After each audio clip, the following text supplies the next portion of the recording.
जय माता दी मित्रों, बड़ों को प्रणाम और छोटों को प्यार। आज मैं आपको कार्तिक मास की 5 कथाएं सुनाने जा रही हूँ। मन को शांत और कथाओं को धैर्य से सुने। कथाओं को पूरा सुनने से उसका पूर्ण फल मिलता है। चलिए शुरू करते हैं। पहली कथा अनुसार किसी नगर में एक साहूकार था। उसकी एक बहू भोजन करती थी। एक दिन उसने अपनी सास को कहानी सुनने को कहा तो सास ने मना कर दिया और कहा कि मुझे अभी अपनी पूजा करनी है। उसने फिर अपनी जेठानी से कहा कि आप मेरी कहानी सुन लो। उसने भी मना करते हुए कहा कि मुझे तो अभी खाना बनाना है। उसने फिर अपनी देवरानी से कहानी सुनने को कहा तो उसने भी बहाना बना दिया कि बच्चों को देखना है।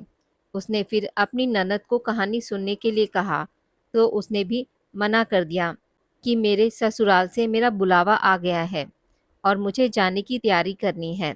वह राजा के पास भी गई कि मेरी कहानी आप ही सुन लो। तो राजा ने कहा कि मुझे तो व्यापार देखना है, कहानी का समय नहीं है। उसकी यह मनोदशा देखकर भगवान उसके लिए स्वर्ग से विमान भेजते हैं। स्वर्ग से विमान आया देख उसकी सास भी भागकर जाने के लिए आती है, लेकिन बहू मना कर देती है कि आपको तो पूजा करनी है। फिर जेठानी आती है, तब वह कहती है आप कैसे चलोगी, आपको तो खाना बनाना है। देवरानी आती है तो उसको भी वह मना कर देती है कि तुम अपने बच्चों का ख्याल रखो। ननद आती है तो वह कहती है कि तुम्हें तो ससुराल जाने की तैयारी करनी है, सो तुम वह करो। राजा जी आते हैं कि मैं चलता हूँ तुम्हारे साथ, लेकिन बहू कहती है कि आपको तो कारोबार संभालना है तो उसे संभालो।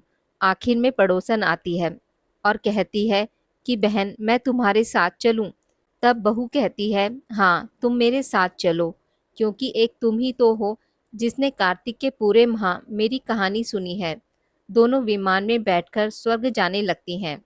तभी रास्ते में बहू को अभिमान हो जाता है कि मैंने कार्तिक के पूरे माह व्रत किया और कहानी कही, इसलिए मुझे स्वर्ग का वास मिल रहा है। लेकिन मेरी पड़ोसन ने तो कहानी केवल सुनी है, व्रत नहीं किया, फिर भी मेरी वजह से इसे स्वर्ग का वास मिल रहा है। बहू यह विचार मन में सोचते जा रही थी कि अचानक भगवान ने वहीं से उसे विमान से नीचे फेंक दिया। उसने पूछा कि भगवान मेरा अपराध तो बता दीजिए कि आपने ऐसा क्यों किया। भगवान बोले कि तुझे अभिमान हो गया है, इसलिए तू यहीं धरती पर रह। अब तू आने वाले 3 साल तक तारा भोजन व्रत करेगी, तभी तुझे स्वर्ग की प्राप्ति होगी। दूसरी कथा अनुसार एक राजा था। उसकी बेटी तारा भोजन करती थी। उसने अपने पिता से कहा कि पिताजी मुझे लाख तारे बनवा दो, मैं दान करूंगी। राजा ने सुनार को बुलाया और कहा कि मेरी बेटी तारा भोजन करती है, तुम 9 लाख तारे बनवा दो। सुनार सूखने लगा तो उसकी पत्नी ने पूछा कि तुम उदास क्यों रहते हो। उसने कहा कि राजा ने 9 लाख तारे बनाने को कहा है, मैं कैसे बनाऊं, मुझे तो तारे बनाने आते ही नहीं। राजा की बात है, अगर नहीं बनाए तो वह मुझे कोल्हू में पिलवा देंगे। उसकी पत्नी ने कहा इसमें परेशान होने की क्या बात है, गोल सा पतरा काट कर कलियां काट देना, राजा ले जाएगा। अपनी पत्नी के कहे अनुसार सुनार ने तारे बना दिए और राजा उन्हें ले गया। राजा की लड़की ने 9 लाख तारे और बहुत सा दान दिया। भगवान का सिंहासन डोलने लगा। भगवान बोले देखो मेरे नेम व्रत पर कौन है। 3 कूट देखा तो कोई नहीं था। चौथे कूट देखा तो राजा की लड़की तारा भोजन कर रही है। भगवान ने कहा उसे ले आओ, उसने व्रत किए हैं। भगवान के दूतों ने लड़की से कहा चलो तुम्हें भगवान ने बुलाया है। उसने कहा मैं ऐसे नहीं जाऊंगी, मैं तो सारी प्रजा को, उस सुनार को जिसने मेरे लिए तारे बनाए हैं, जिसने कहानी सुनी, सबको लेकर जाऊंगी। लड़की की बात के सामने भगवान को झुकना पड़ा और भगवान के दूत उसके लिए बड़ा सा विमान लाए कि चलो। वह कहने लगी कि हाँ अब मैं चल पड़ूंगी और सभी को विमान में बिठाकर वह चल पड़े। रास्ते में राजा की बेटी को अपने ऊपर घमंड हो गया कि यदि मैं तारा भोजन व्रत नहीं करती तो सबको स्वर्ग की प्राप्ति नहीं होती। लड़की के ऐसा सोचते ही दूत ने उसे बीच रास्ते में ही उतार दिया। दूत जब भगवान के पास पहुंचे तो भगवान बोले कि इन सब में तारा भोजन करने वाली लड़की कौन सी है। दूत बोले कि उसे अपने ऊपर घमंड हो गया था, इसलिए हम उसे बीच रास्ते में ही छोड़ आए। भगवान बोले कि नहीं, उसे वापस लेकर आओ। लड़की ने 7 बार क्षमा याचना की। क्षमा क्षमा क्षमा क्षमा क्षमा क्षमा क्षमा करो भगवान। इस कहानी को कहने अथवा सुनने के बाद कहना चाहिए कि जैसे राजा की लड़की को भगवान ने क्षमा दान देकर स्वर्ग लोक प्रदान किया, वैसा स्वर्ग सबको प्राप्त हो। बहुत समय पहले की बात है। एक थी इल्ली और एक था घुण। एक दिन इल्ली बोली कि आओ घुण, कार्तिक का स्नान करें। घुण बोला कि तू तो गोरी पड़ी है, तू ही नहा ले। मेरा तो मोट बाजरा पड़ा है, तो मैं नहीं नहाऊंगा। मैं तो हरे बाजरे का सीटा खाऊंगा और ठंडा पानी पीऊंगा। दोनों के बीच हुई इस वार्तालाप के बाद इल्ली तो राजा की लड़की के पल्ले के साथ लगकर चली गई और घुण नहीं नहाया। कार्तिक माह खत्म होते ही दोनों मर गए। कार्तिक का स्नान करने से इल्ली राजा के घर जन्म लेती है और घुण राजा के यहाँ गधा बनता है। राजा की बेटी बड़ी हुई तो उसके विवाह का दिन आया और वह ससुराल के लिए विदा होने लगी। विदा होने के समय अचानक ही बेटी की बैलगाड़ी रुक गई, तो राजा रानी दोनों बोले कि यह बैलगाड़ी क्यों रुक गई। बेटी, तुझे जो मांगना है मांग ले। लड़की बोली कि मुझे यह गधा चाहिए। यह सुन राजा रानी बोले कि यह क्या मांगा है, कुछ और मांग ले, यह भी कोई मांगने की चीज़ है। लड़की अपनी बात पर अड़ गई और बोली कि मुझे तो यह गधा ही चाहिए। लड़की की बात सुनकर गधा फुदक फुदक कर भागने लगा और लड़की के साथ वह भी चला गया। महल जाकर लड़की ने उसे नीचे ही सीढ़ी से बांध दिया। एक दिन लड़की सीढ़ी से उतरने लगी तो गधे ने कहा, ए सुंदरी, मुझे पानी पिला दे। तब लड़की बोली कि जब तुझे कहा था कि आ कार्तिक नहा ले, तब तूने मना कर दिया था। तूने कहा मैं बाजरा खाऊंगा और ठंडा पानी पीऊंगा। लड़की और गधे की वार्तालाप उसकी देवरानी और जेठानी सुन रही थी।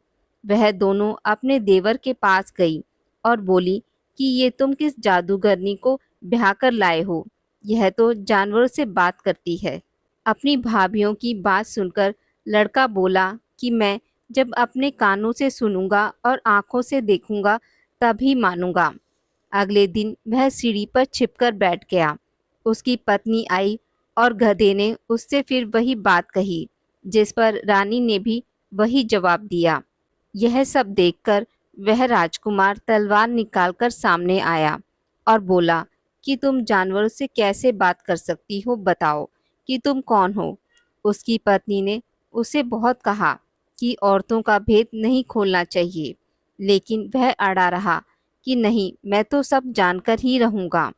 राजकुमार की जिद के आगे उसकी पत्नी हार गई। उसने पिछले जन्म की सारी बातें उसे बता दी कि वह इल्ली थी और यह गधा गुण था। इससे मैंने कार्तिक नहाने की बात कही, लेकिन इसने मना कर दिया, जिसके परिणाम स्वरूप यह इस जन्म में गधा बन गया और मैं राजा की लड़की के पल्ले से लगकर नहाई तो मैं राजकुमारी के रूप में पैदा हुई।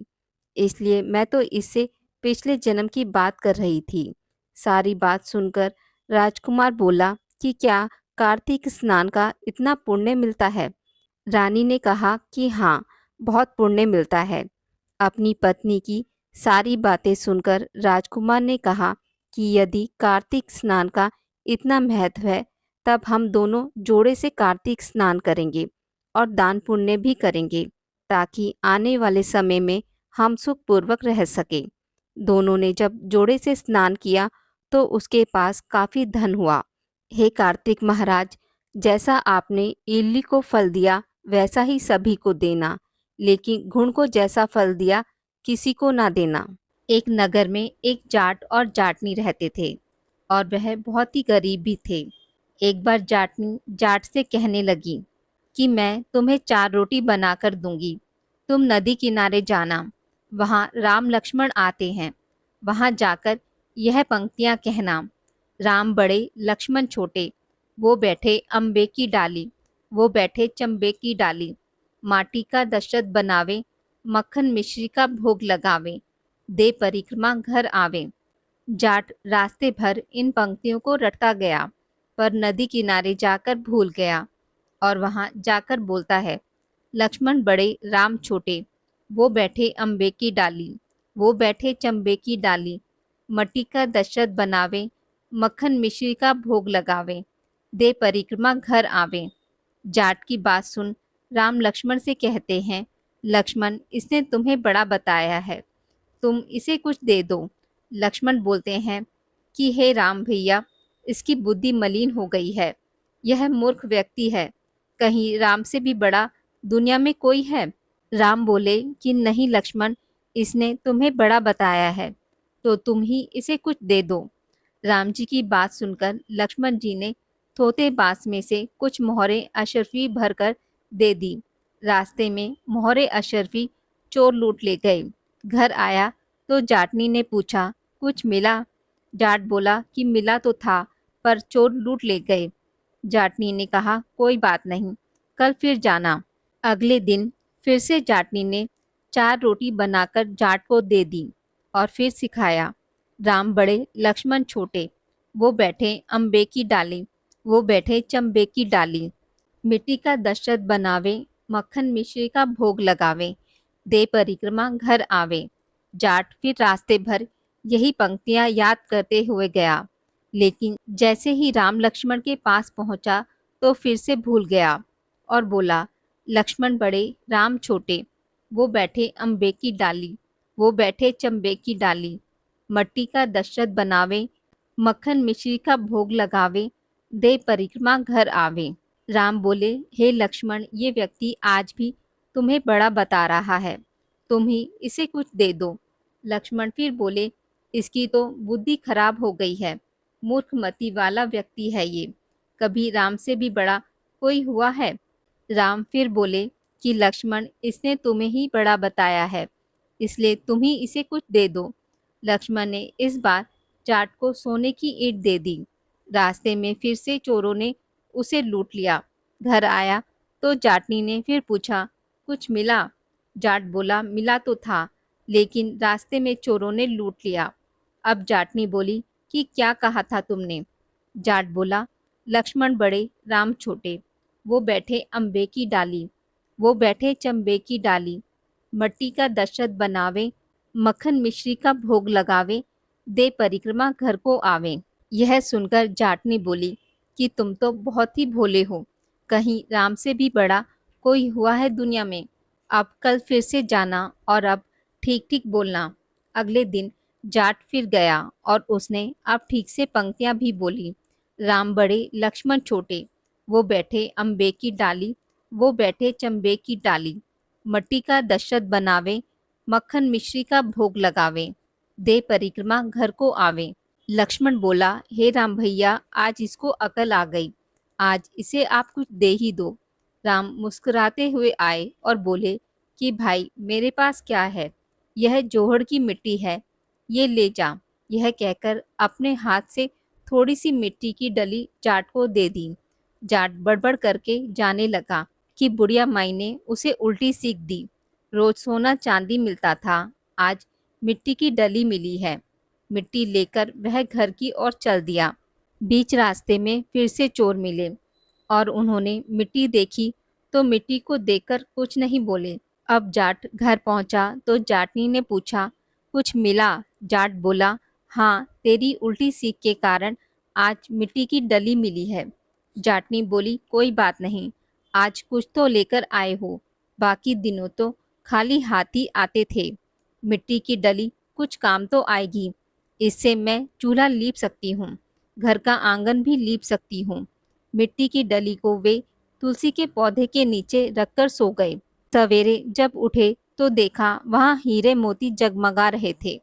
अब जाट समझा कि ये भगवान राम ही हैं, जिन्होंने मिट्टी को भी हाथ लगाया तो वह भी सोना बन गई। बोलिए श्री राम भगवान की जय। बहुत समय पहले की बात है। एक बुढ़िया माई थी जो चातुर्मास में पुष्कर स्नान किया करती थी। उसके एक बेटा और एक बहू थे। सास ने बहू को फलाहार बनाने को कहा। बहू ने खाली टिफिन ही रख दिया। बेटा माँ को पहुँचाने के लिए पुष्कर गया। रास्ते में माँ से बोला, माँ फलाहार कर लो। जहाँ पानी मिला वहीं फलाहार करने बैठ गई तो भगवान की कृपा से खाली टिफिन फलों से भर गया। माँ ने फलाहार कर लिया। पुष्कर में माँ के रहने के लिए झोपड़ी बनाकर बेटा वापस घर आ गया। रात्रि में श्रावण मास आया और बोला, बुढ़िया माई दरवाज़ा खोलो। तब बुढ़िया माई ने पूछा, आप कौन है? मैं श्रावण मास। बुढ़िया माई ने तुरंत दरवाज़ा खोल दिया। बुढ़िया माई ने शिव पार्वती जी की पूजा अर्चना की, बेलपत्र से अभिषेक किया। जाते समय श्रावण मास ने बुढ़िया माई को आशीर्वाद दिया और झोपड़ी की एक दीवार सोने की हो गई। भाद्रपद मास आया और उसने भी दरवाज़ा खोलने को कहा। बुढ़िया माई ने दरवाज़ा खोला। सत्तू बनाकर कजरी तीज मनाई। भाद्रपद मास ने बुढ़िया माई को आशीर्वाद दिया और झोपड़ी की दूसरी दीवार भी सोने की हो गई। फिर अश्वनी मास आया और उसने भी दरवाज़ा खोलने को कहा। बुढ़िया माई ने दरवाज़ा खोला। पितरों का तर्पण कर ब्राह्मण भोज कराकर श्राद्ध किया। नवरात्रि में माँ दुर्गा को अखंड ज्योत जलाकर प्रसन्न किया। सत्य की विजय दिवस के रूप में बुराई के अंत की खुशी में दशहरा मनाया। अश्वनी मास ने जाते समय प्रसन्न होकर तीसरी दीवार भी बहुमूल्य रत्नों से जड़ित कर दी और बुढ़िया माई को सदैव प्रसन्न रहने का आशीर्वाद दिया। इन सब के बाद कार्तिक मास आया। उसने भी दरवाज़ा खोलने को कहा। बुढ़िया माई ने दरवाज़ा खोला। अति प्रसन्न मन से कार्तिक स्नान किया। दीपदान कर दीपावली, गोवर्धन पूजा, भैया दूज, गोपा अष्टमी, आंवला नवमी मनाई। कार्तिक मास ने जाते समय आशीर्वाद दिया और झोपड़ी के स्थान पर महल बन गया। बुढ़िया माई गरीबों की सेवा कर भजन कीर्तन में अपना समय व्यतीत करने लगी। बेटा अपनी माँ को लेने आया तो माँ और झोपड़ी को पहचान ना सका तो पड़ोसियों से पूछा। उन्होंने बताया तो बेटा माँ के चरणों में गिरकर बोला, माँ घर चलो। सारे सामान के साथ घर ले आया। सासू माँ के ठाठ देखकर बहू के मन में लालच आ गया और उसने भी अपनी माँ को पुष्कर छोड़कर आने को कहा तो उसका पति अपनी सास को भी पुष्कर छोड़कर आया। परंतु बहू की माँ को धर्म कर्म में बिल्कुल रुचि नहीं थी। वह 4 समय भोजन करती और दिन भर सोती। चारों मास आए और चले गए। जाते समय झोपड़ी गिर गई और बहू की माँ गधी की योनि में चली गई, क्योंकि औरतें लक्ष्मी का रूप हैं और उन्हें लक्ष्मी की तरह चंचल होना चाहिए। भगवान की पूजा और अतिथि का सम्मान और दान पुण्य करना चाहिए। बहू ने कहा, अब माँ को ले आओ। जब जवाई सास को लेने गया तो कहीं ना मिली। लोगों से पूछने पर लोगों ने बताया कि तेरी सास धर्म कर्म कुछ ना करती थी, खाती थी और सोती थी, जिससे वह गधी की योनि में चली गई। जवाई गधी योनि सास को बांध कर ले आया। उसकी पत्नी ने पूछा, माँ कहाँ है? तब पति ने कहा, तेरे लालच की वजह से तेरी माँ गधी योनि में आ गई। बहू ने बड़े बड़े विद्वानों, ब्राह्मण, ऋषि मुनियों से पूछा। पूछने पर उन्होंने बताया कि तेरी सास के स्नान किए पानी से स्नान करने पर उसे मनुष्य योनि मिलेगी। तब बहू ने ऐसा ही किया और उसकी माँ पुनः मनुष्य योनि में आ गई। हे राधा दामोदर भगवान, जैसा बुढ़िया माई को दिया वैसा सबको देना। कहते सुनते हुंकारा भरते सह परिवार को देना। आज की इस वीडियो में बस इतना ही। मित्रों, अगर आपको मेरी वीडियोस पसंद आती हैं तो इसे लाइक और शेयर ज़रूर करें और पूजा पाठ से जुड़ी जानकारी के लिए मेरे चैनल को सब्सक्राइब करना ना भूलें। धन्यवाद।